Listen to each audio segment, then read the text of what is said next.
Hello, and welcome back to the Straight Up With Steph podcast. Today, we're talking all about sleep. Sleep is so important. I have realized over the past few years how crucial sleep is. It's one of those things that if you have great sleep, it makes everything better. And if you have poor sleep, it makes everything worse. So, really important for us to know what causes bad sleep, what we can do to get better sleep, and some tips to recognize if we or maybe our patients are having sleep issues. My guest today is Teresa. She is a sleep expert. She works actually with dental clinicians. She kind of got her foot in the door into sleep medicine because of working for an oral appliance company. So she's very well versed on how dentists and other dental professionals can help patients with sleep. But she also creates content on her Instagram just for people in general to learn how to get better sleep. And for us as dental professionals, I think we're really interested on like screening our patients for it and educating patients about it and getting them into a device or a sleep study or whatever it is. But it's also important for us to learn what we can do so that we can get better sleep. Teresa and I talk about the do's and don'ts as far as getting good sleep, the signs and symptoms of maybe you or a patient having a sleep disorder, whether you should sleep on your side or your stomach or your back, some rules for our cell phones because those can be very disruptive to sleep. If you want to learn the do's and don'ts of getting better sleep, how to educate patients about it, the health effects that we can face from getting poor sleep, this episode is for you. I hope you enjoy this conversation with Teresa. Hey, it's Steph, and welcome to the Straight Up with Steph podcast, where we have real discussions around health and life and just trying to be better at both.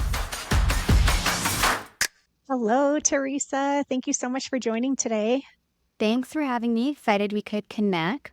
I know it was a little back and forth getting the schedule just schedules are crazy right now, but I appreciate your Life. time. Yeah, life. I know. So I am familiar with you. I follow you on social media. That's how I reached out to you is I just really like your content. And we are talking about sleep today, but before we get into that, I wanted you to tell the listeners a little bit about yourself and what you do. Sure. So I am the founder of Sleep Better NYC. It's a company it started off as sleep coaching, now primarily education. We do a lot of work in the clinical space, but if you are on social media, if you've seen me on social media, everything I do is very like client facing or customer facing, patient facing. So I have always been in healthcare, actually more sales and consulting for about 16 years now. And I got into sleep maybe about 7 years ago. I was working for a company that manufactured oral appliances, and I became hooked like almost immediately because I didn't know oral appliances existed. I barely knew sleep apnea existed. And I very quickly found out that basically everybody felt the same way. They didn't really know what it was or that dentists could do so much to improve sleep. And I just became obsessed with trying to connect different physicians and dentists and help to get patients through a system that could be so helpful to them. Once I started looking online at social media and internet and stuff, everything just seemed like very outdated. I mean, if anybody has ever looked up sleep tips, they're very like basic and standard and they like can be very disappointing to people. So I earned a clinical credential in 2021, quit my job, started Sleep Better NYC, and here I am. That's awesome. I love it when people realize that there's a need somewhere and then just create something to fill that need. And sleep is huge. I mean, it's huge just for our health, but also within the field of dentistry. There's a lot of clinicians that are interested, and it's a no brainer. We've got our patient there in front of us with their mouth open. Like, it just makes sense for us to screen them, and it's a really Okay. good addition onto someone's practice. And I like it because I'm in ergonomics. And so I try to help people reduce their pain, but adding something like this into practice that isn't as physically demanding gives their body a little bit of a break too and provides a good service for patients. So, how common are sleep issues in our population? I mean, incredibly common is an understatement. Every Okay. single human, as far as I know, will experience insomnia at some point in their lives. I think that's actually really important just to say and to remember when you're having like these small bouts of sleeplessness is that it is very normal and often it is temporary. But even something like sleep apnea, which of course is really my specialty because I worked in sleep medicine and sleep dentistry, there's over 20 million Americans who had sleep apnea. It's so incredibly common. Every single person, without a doubt, knows somebody who has sleep apnea. I'm very confident saying that, even though it sounds kind of ridiculous. And it's just because, I say all the time, just because something is normal doesn't mean, or excuse me, just because it's common doesn't mean it's normal. We don't have to accept these sleep problems as a part of life and have these long-term ongoing issues with them.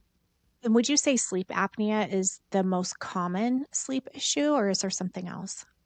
Insomnia and sleep apnea are definitely the most common sleep disorders. Insomnia can sometimes be harder to, I want to just say, like, label, because there are different versions or different types of insomnia. But I would say chronic insomnia and then sleep apnea is definitely the most common sleep disorder. I remember when I first started learning about sleep apnea, an instructor was like, it is not just old, fat guys. It's people that you wouldn't think or that don't fit the stereotype. Do you still find yourself like fighting against that stereotype when Yeah, educating? 100,000%. And I think especially recently, I've been getting a lot more followers and a lot more people reaching out and a lot more people downloading my programs who are women, often more in middle age, because we also see an increase in sleep apnea around middle age and menopause. But I think because they see me and I'm a woman and I'm younger than, a 65-year-old man, and I'm not particularly overweight, and they're like, wait a minute, you know about this and you're talking about people who are like you, and it could be me. I was working with a physician who actually does surgery, who out of his mouth said, I didn't even know women snored that much.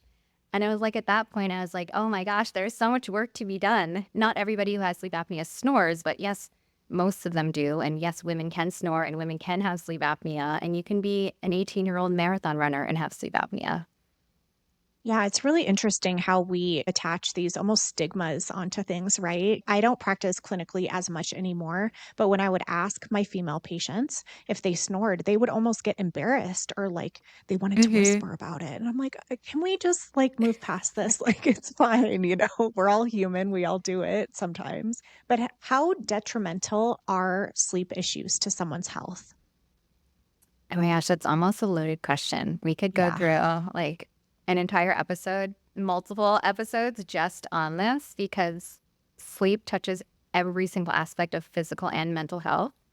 Matthew Walker is a professor. He's pretty popular now on social media in general. He wrote a book which is very popular called Why We Sleep, but he says that there is not a single psychiatric condition that is not impacted by sleep, not Mhm. one known to man. And so that alone just really reminds you of how impactful it is.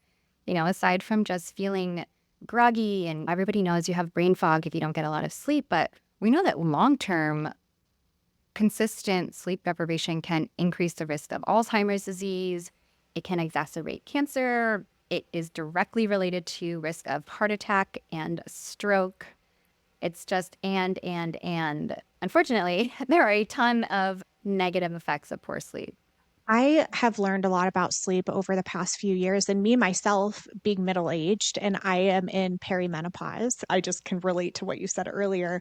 Sleep is like, it's the thing. I feel like the foundational thing that if you have it, so many things improve. If you don't have it, everything just gets way worse. Sometimes you're like, you don't even realize how bad you're sleeping. And then one day you have a great night of sleep and you're like, wow, suddenly I am nicer to people. And suddenly everybody is less annoying to me. And it's crazy. I know it is crazy, especially with the mental health thing. I know that when I don't sleep, and that's an issue with perimenopausal women, like I'm sure that you know, but when I don't sleep, my anxiety the next day is like through the roof. And there's no other reason for it. And now I understand it's because of sleep, but it has a huge effect. Yeah, we do see that again more in women now, because it's just like not something people were really talking about, or they're like, well, you're in menopause or you're perimenopause. That's just going to happen. And it's like, well, yes, sort of, but we can do things to make it better. Yeah, I'm talking about this more because I think that a lot of awareness needs to be raised around menopause. But it's like, yes, we're all going to go through it, but we don't have to suffer through it. It doesn't have to be this terrible thing. So, what are some obvious signs that someone has a sleep issue? And maybe you can think of it in two different lenses, like as a clinician, like as dental clinicians looking at a patient, but also just Mhm. someone who can recognize symptoms in themselves. So, just generally speaking, brain fog and irritability, as we mentioned, emotional regulation, which is largely controlled by hormones that are impacted by sleep. You're quicker to judge people, quicker to snap at loved ones. You might have low testosterone, your cortisol levels might be high. These are all like very buzzy words. Right now, I feel like everybody's talking about cortisol. Of course, it's pretty difficult to know if you actually have very cortisol if you're just like sitting at home, but more physical signs are snoring. Although again, not everybody. We always have to like give this disclaimer, but if we're being honest, about 90% of people who snore have some kind of sleep apnea. If you are looking at somebody's airway, if you're in their mouth, for example, if you were a dentist or a hygienist, you might notice redness and irritation. You might notice that they have a large tongue, or if they still have their tonsils, if they're kind of blocking their airway while they're just sitting there awake. You can imagine that when their muscles are relaxing in REM sleep, that's going to worsen and block their Mm. airway and almost definitely cause snoring and most likely cause sleep apnea. And a lot of people who grind their teeth, a lot of people who have scalloping on their tongue, we usually think of this as just stress related or, maybe some orthodontic issue, but very often, and we're seeing a lot more research into it now, very often bruxism is related to a sleep related breathing disorder as well. And that's something I want to ask you because as I learned when I was full-time clinical hygienist, and I was learning more about sleep, I always used to recommend night guards for people, almost for everyone, because I think everyone like probably grinds at some point, you know. Hmm. But then I started learning about sleeping or sleep apnea, and I'm like, I probably shouldn't just be randomly talking about guards with people because they might get a guard and then it could just make it 10 times worse, right? Maybe they need an actual sleep appliance. And so I really backed off on recommending guards to like everyone. Yeah, I think that's such a good point. Actually, I was talking to Dr. David Rice a while back. I worked with this practice a little bit when I was with the oral appliance company, and he was in Buffalo. And he had mentioned, like, maybe this is the first place we start. We want to screen more patients too, but also we probably want to go back and look at everybody we made these mouth guards for. Because what was really the issue? Why were they really grinding their teeth? And unfortunately, what's worse is that night guards aren't just not necessarily the right treatment for somebody who has a breathing disorder, but can actually make it worse in about 50% of the patients who have sleep apnea. So we want to go back and look at those patients if they have been grinding their teeth or have a night guard for whatever reason. I mean, go figure. Like, we're trying to help people, right? And And then maybe we're actually making things worse, but we all learn and then we go back and reevaluate. As a clinician, what are some questions that we could maybe ask our patients to determine if they have a sleep issue? Because a lot of patients are like, you're supposed to be cleaning my teeth. Why are you asking me about my sleep? You know, are there hmm just some like key questions that you recommend people ask? Yeah, especially if you want to ease into it. Like you said, they're thinking of you as a dentist or like, let's talk about teeth. If you can ask them about grinding their teeth, clenching at night, if you notice that they have cracked teeth or their teeth are a little worn down from potentially grinding and clenching, that would be a nice segue into it. Snoring as well. And then there are some other questionnaires that are clinically validated that will help to screen them, to let them know if they're positively screened for sleep apnea. We see the stop bang or the upward sleepiness scale. And these are pretty predictive, meaning that if you score positively on these, you most likely have sleep apnea. But of course, you're not being diagnosed because we need a test to do that. There's also just a few questions if you want to just throw it into like their medical history or something. Do you have hypertension or high blood pressure? Has anybody ever told you you snore? Or do you feel like you're anxious at night or can't catch your breath? And one that I don't feel like people really ask about because it might make them uncomfortable, but what is incredibly common, if I don't know, if for some reason it comes up in conversation, that they have to use the bathroom in the middle of the night a lot. That is like a surprising sign of sleep apnea. I like them because even if the patient doesn't resonate with the questions right away, or maybe they're not comfortable answering them, it gets them thinking. They're going to go home and Mhm, think about it. mhm. And maybe a couple days later and be like, oh my God, I got up 4 times last night to go to the bathroom. Like maybe there's something to this. Yeah, exactly. If someone's had mentioned they're on a weight loss journey, well, that's great. And, if they're plateauing, well, are you sleeping at night? Are you snoring at night? It might not seem related, but you can plant that seed in their mind and maybe they come back and they're like, wait a minute, why? I actually am snoring. I was too embarrassed to tell you, but now I am. So what can you do? And especially using these things that people really care about, like weight loss. I didn't realize sleep affected weight loss. That could be a motivator for someone just bringing Mhm. that up, which kind of leads me to my next question. I've learned from some of your posts some not so obvious things that can happen because of lack of sleep, like some not so obvious symptoms. Can you explain some of that?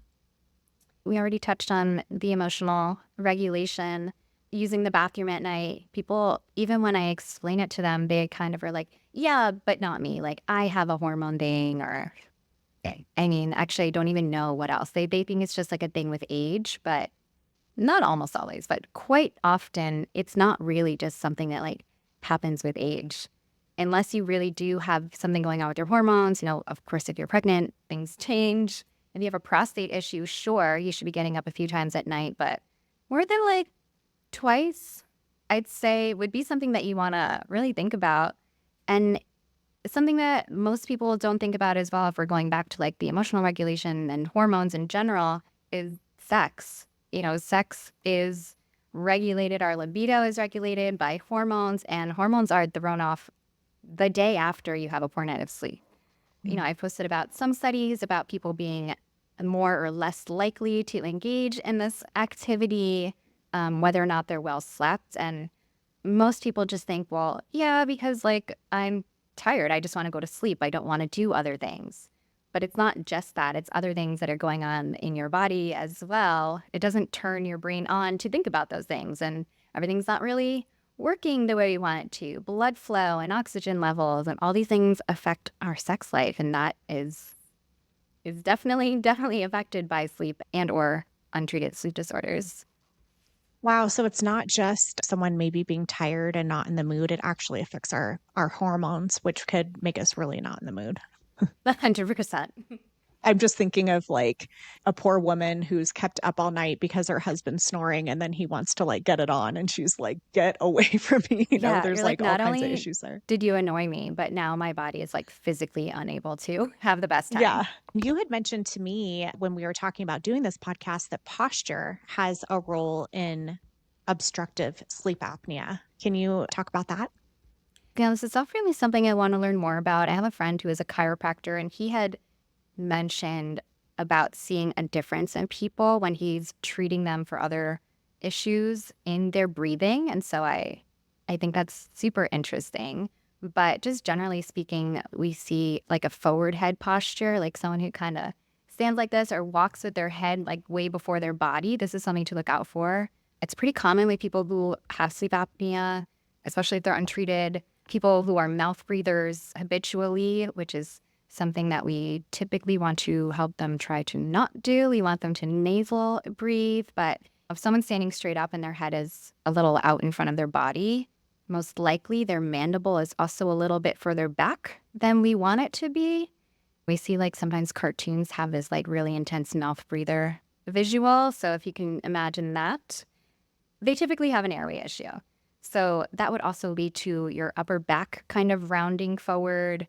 Maybe your shoulders become a little bit more hunched. We see people make these compensatory adjustments, and then they cause other small changes in their body and their airway, trying to make more room for airflow. But, over time, it just causes this like massive misalignment all over the place. And it can also then make your sleep apnea worse as well. It's a crazy negative cycle. So for some people, their forward head position or like even upper cross syndrome could start because of disordered breathing at night. Like that's Mhm. crazy. Yeah, it could be your body's way of trying to fix it, but it's kind of a failed attempt or not a great attempt. I guess we haven't evolved to fix our own airway problems. But if you keep doing something over and over again, of course, your body then changes and reacts to that, and it's not always good. So would the opposite also be true? If someone corrected their breathing at night, maybe their posture and just overall profile would improve? Absolutely. I mean, Mm, unfortunately, it's worse. It's not worse. It's harder to go back than forward, especially yeah. as we get older. But we see a lot of people, not as much posture, but more of facial structure. We talk about with proper breathing, which can absolutely improve. Although you can't change your entire face just because you treat your sleep apnea, but it can help for sure. Yeah, and I think it's important for people to just remember we're not set in stone. We can adjust. I've seen before and afters of people who have gone to a myofunctional therapist and have gotten their like tongue Yes. position under control and their entire profile changes and they're not kids, Mm-hmm. like they're adults, Mm-hmm. so it can happen. Right? We just have to be a little patient. We see huge changes when kids have their tonsils out or if they get other adjustments to help them breathe better. And it's so much more obvious because they have little faces and we're used to them being like bright eyed and bushy tailed. But if we're patient with adults, we can see that too. We can just see like more chiseled jaw lines without surgery, less dark circles, of course, less puffiness. It can really change a lot. It's the patience thing. That's the hardest, I think, That as is the adults. hardest. A near Yeah. impossible, but we know it to be true that if you're just patient, this really can work. No, that's great advice. So I want to talk about actual sleep now and just some tips and tricks, I guess, of getting better sleep. I get asked this not often, but often enough for me to ask you, is there a best sleep position? Like, should we be on our side or our back or what? It's sort of a yes and no answer. Okay. Generally speaking, side sleeping, specifically your left side, is a teeny tiny bit better than other positions if that's the most comfortable for you. So, just the way your organs are, your airway, digestion, and all that seems to be mildly improved by sleeping on your side. Mm, So, I try to sleep on my side. I try to alternate sides back and forth. I don't know. I'm just trying to like prevent wrinkles on just like one side of my face. I don't know if yeah. that's true, but I do typically sleep on one side or the other because I feel like it's better for me. But I also personally don't have any back pain. So sometimes that's harder for someone. I'm not pregnant. That's sometimes harder for them. If you are a stomach sleeper, sometimes we see that that can actually help to alleviate some sleep apnea because your gravity is sort of forcing your airway open, which is good. But then Okay. we also want to think about like, are you also treating your sleep apnea or are you just like tossing and turning all night because of that? And in turn, if you are someone who snores, often that is worsened when you sleep on your back. But again, it just kind of depends on the person. I try to start out sleeping on my back, but I end up going on my side. But I, like you, I'm like, I don't want one side to be all like wrinkly. So I'm just gonna Yeah. like flip over. I try to do that, but we do what we can when we're sleeping, I guess. Yeah. I get asked this a lot too, and I don't know the answer to it. Is there a best pillow to use when sleeping, or does that depend on the person? Yeah, it kind of depends on the person. All right. I have like certain brands I like, or I recommend that it's not actually too soft because then there's no support. Some people, there's a whole philosophy about people like not using pillows at all. Maybe that works. It's not for me, but just something that's comfortable and something that doesn't hold the heat in. I don't really typically recommend like foam pillows. They were really popular for like several years, but they really Like the like, memory foam yeah, ones? Okay. they could be comfortable, but they like really hold in the heat, and that's not something that we want to experience when we're sleeping. So I would say more than anything, again, this is just my opinion, but I think more than anything besides like brands or types or firmness, I think that the materials in general are really important to think about. If you can, more organic materials, less synthetic. We just know now that a lot of these bedding materials for some reason have just been like filled with awful chemicals that we don't want to breathe in. We don't want to disrupt our hormones, all that good stuff. So I would say more than anything, just look at the materials versus like a specific brand. I'm learning a lot, which is terrifying, but I need to learn about it. It's about microplastics. And I just imagine probably some of the bedding and the pillows that people have used. I mean, they're just breathing that shit in. It's like Yeah, it freaks me out. right. It's like the more you know, you're like, wait, I wish I, I know. I didn't know this actually. Well, and with microplastics, it's like you cannot avoid them. You can't. I mean, you can limit your exposure, I guess, but no, that's really good advice to just look at the materials that people are using. As far as getting better sleep, you mentioned at the beginning that there's misinformation and maybe misconceptions out there that people hear about getting better sleep. What are your top like 3 tips for getting better sleep? I think the first tip would be that good sleep starts the moment you wake up. It sounds like a very just like cutesy phrase from social media, but people are always like coming to me by the time it's gotten so bad and they're just only talking about sleep. And even though sleep is my specialty, honestly, I don't care as much about how you sleep versus how you feel when you wake up. Like, why do we want to sleep better? We want to feel better. We want to function better. We want to perform better at work or in the bedroom or on the sports field, whatever it is. So Yeah. that's not just like taking melatonin and going to bed. Like, that's not going to fix your sleep. We want to think about what are we doing all day long. And one of the things that you absolutely should do, so maybe this is number 2, is manage your light intake. This is something that every human on the planet can do. It is free. It is honestly, I think, one of the best sleep tips out there. It is Mm. very powerful to get as much natural light during the day and limit it as much at night. You know, we hear all this stuff about blue light and there's all these different products, and we're actually finding out now that it's not really as impactful or negatively impactful as we thought. It's definitely good to limit blue light at sleep, but more than anything, it's just the brightness of all colors at night. So during the day, open your blinds, turn on the lights, get outside, even if it's just 5 minutes. And at night, try to keep it dim. And this will change your sleep in ways that you honestly probably never even thought of if you're like living in the darkness. In the morning, and I listen to the Huberman Lab podcast like religiously, and I've learned a lot from that, but he's big on early exposure to sunlight during the day. Is that something that you recommend too? Like trying to get out and getting that light into your eyes first thing?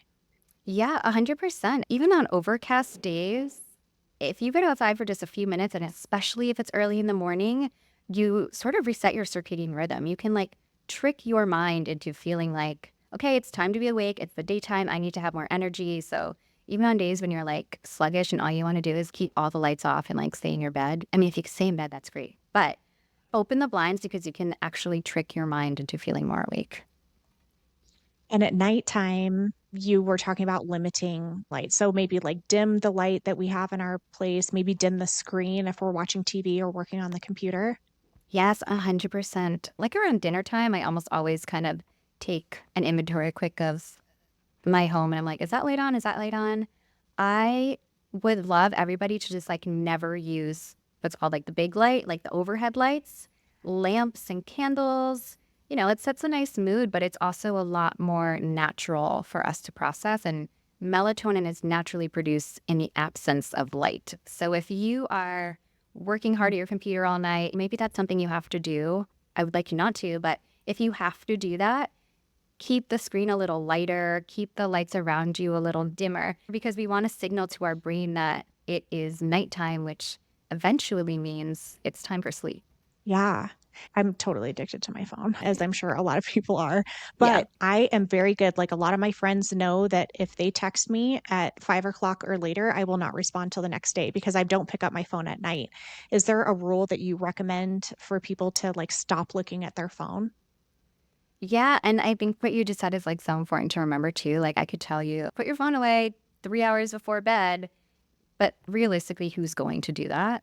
I'd Yeah. say an hour would be great. And like if you happen to check it for the time or to set your alarm, fine. But what's better than just saying like stop using your phone would be to fill in some kind of habit stack or a routine. Like if you're going to bed, let's just say at 11 p.m., maybe at 10 p.m., you plug your phone in and then you start to pick out your clothes and you wash your face or you take your shower. So it kind of builds in. So then by the time you go to bed, like you already haven't been without your phone for like 30, 40 minutes. It's like, I don't know, do I really care anymore? Do I want to pick it up?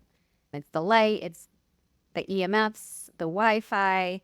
There's limited research on that, but actually more and more is coming out. So for all sorts of reasons, you want to not be on your phone too late at night.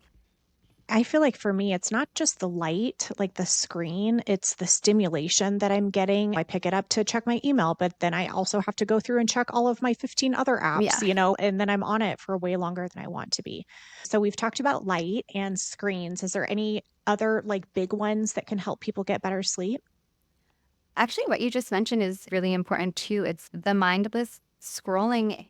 Again, more research is coming out. We thought all this like negative stuff about blue light, and it's like, yeah, sure. But what we're finding more than that, it's like, when you pick up your phone and you open an app and you like didn't even realize you did it, it's just like Hmm. muscle memory. And you're opening Instagram and then you close it, and you open your email and then you close it. And we find that maybe it's the simulation and maybe it's the light, but more often it's like you just spend way more time on your phone than you thought. And you're going to bed and you're watching, puppy videos at 10 p.m. But next thing you know, you're on YouTube for 4 hours. And that's Yeah. what's hurting your sleep versus like maybe it's the light, but it's like you shouldn't watch so many puppy videos. Yeah, but you just get sucked down this hole. It's crazy. I It's like know. you just go into a blackout or something. It's weird with phones and it doesn't Mm-hmm. feel good. Sometimes Oh, people no. they think an addiction is something that feels good. This does not feel good. At No, least not not to me. typically. I'm like, get it away from me. So what are some things that really destroy sleep that you've seen? Well, ironically, stress about sleep, what's called Oh, orthosomnia, can become okay. like this obsession with sleep. It's always a fine line because you see now also like optimization and biohacking, and I'm seeing like hashtag sleep maxing everywhere. It's basically just like good habits before sleep. But if you become so obsessed and you have a 15-step wind down routine, and then one day suddenly you can only do 5 of those steps, you can't suddenly Mm. think that you're never going to sleep again. And I see like a lot of anxiety building up around that. We have to remember that sleep is a really natural process. You're literally made to sleep every single night, even if we're not good at it. So, too much stress, too much obsession about sleep can, again, kind of ironically prevent sleep. And the other two are probably not a surprise to anybody, but unfortunately, you have to mention it. Alcohol and caffeine affect your sleep. I'll start with caffeine because that one actually is not so negative. I'm totally fine with people using caffeine, drinking caffeine. It's just that we have to remember timing, really. Caffeine has about an average of 4 to 6 hours half-life. So that would mean if you had an afternoon caffeine, tea, coffee, whatever, at 4 p.m., by 8 p.m., half of that is still pumping around in your body. Maybe you don't feel wide awake. Maybe you don't feel jittery. You're like, so many people tell me I can drink an espresso and go right to sleep, which might totally be true, but you cannot help biology. That is still in your body. It's still pumping around in your brain. Maybe you're having less deep sleep. Maybe you're waking up more frequently. So think about your caffeine timing. And then alcohol is largely considered like the number one sleep aid in the world, but it destroys your sleep quality. There is no way around it. There is no human, again, as far as I know, that is immune to this. Maybe it will make you feel sleepy. Maybe you'll pass out if you drink too much. Sure. That's where the confusion comes in because you feel sleepy, but it completely messes up the quality, the different stages of your sleep. People tend to have like really crazy dreams in the late night hours and the early morning, and it's not a coincidence. Your brain is really reacting to the alcohol. So consider that if you're trying to sleep better. I appreciate you mentioning that. Alcohol is tricky because I don't drink anymore, but when I used to, I was using it as a sleep aid and also something to manage my anxiety. And it's like fun to Mhm. find out that actually was making both of those things worse. Right? Like the But irony of it all. yeah, it's like, well, it helps me fall asleep, but the later part of the night when I was supposed to be getting in REM, I wasn't getting into REM. And it's like, no wonder my anxiety was through the roof the next day. But people don't think Exactly. about that. Right? It's all connected. What other misconceptions, like when you first started your company, it sounds like you wanted to clear up some of this confusion that you see out there. What other misconceptions have you seen? A lot of it is around the use of products and pills in general. Of course, just as humans, we're like always looking for like the easy option. Again, sleep is something we do every single night, hopefully, like for our entire lives. So if it were as easy as popping a pill and everything going away, it just wouldn't make sense that we had all these problems and all these options. There are hundreds of thousands of products out there. If someone had figured it out by now, there wouldn't be all these other products. But another one is that your brain doesn't shut off when you sleep. Another thing about sort of getting into this obsession about sleep, or when you're not sleeping well and you're like, oh, my mind is racing, I just want it to shut off.